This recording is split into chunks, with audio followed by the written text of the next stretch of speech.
दोस्तों, चंद महीनों से ईरान, अमेरिका और इजराइल की इस वॉर को देखते हुए आपके जहन में भी ये सवाल ज़रूर उठा होगा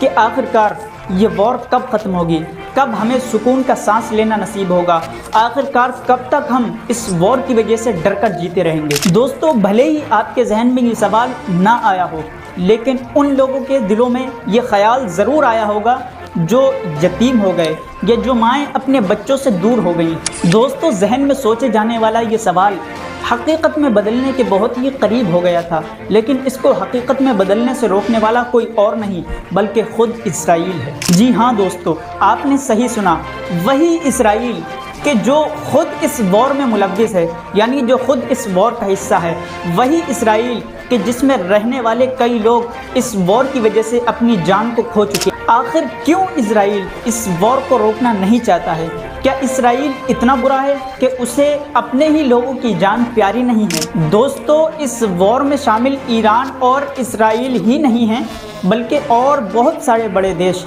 जैसे अमेरिका और सऊदी अरब जैसे बड़े देश भी इस वॉर का हिस्सा हैं। दोस्तों, चंद दिनों पहले अमेरिका ने ईरान के सामने सीज़ फायर का प्लान पेश किया और ईरान से कहा कि अब इस वॉर को फ़ौरन रोक दिया जाए, जिसमें ईरान ने अपनी कुछ बड़ी शर्तें रखी, जिसमें से एक शर्त ये भी थी कि ईरान के जो इत्तेहादी ग्रुप हैं उन पर भी हमले बंद हों, जैसे हिज़्बुल्लाह। दोस्तों, ये हिज़्बुल्लाह लिबनान की एक सियासी तंजीम है जो कि अमेरिका की इत्तेहादी ग्रुप है। दोस्तों, मेन पॉइंट यहाँ पर ये आता है कि ये जो हिज़्बुल्लाह जो सियासी तंजीम है लिबनान की,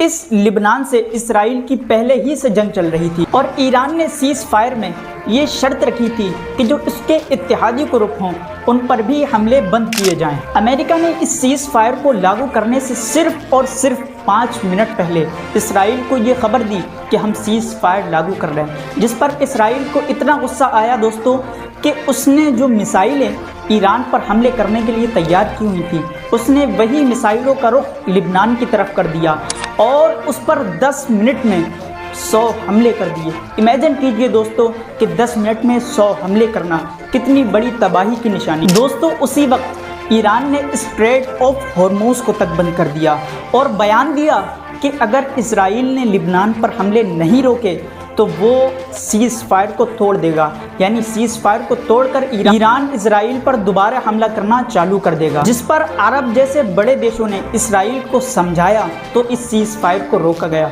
दोस्तों, हम उम्मीद करते हैं कि इस वॉर को जल्द से जल्द ख़त्म किया जाए ताकि अमन और सुकून बरकरार रहे। दोस्तों, अगर आपको हमारी ये वीडियो पसंद आई हो तो हमारे चैनल को सब्सक्राइब करें और बेल आइकन प्रेस करना ना भूलें। दोस्तों, ऐसी अपडेट के लिए हमें फॉलो करें ताकि आपको हर आने वाली नई अपडेट पहले से पहले पहुंच सके, ताकि आप तक हर नई आने वाली अपडेट सबसे पहले पहुंच सके।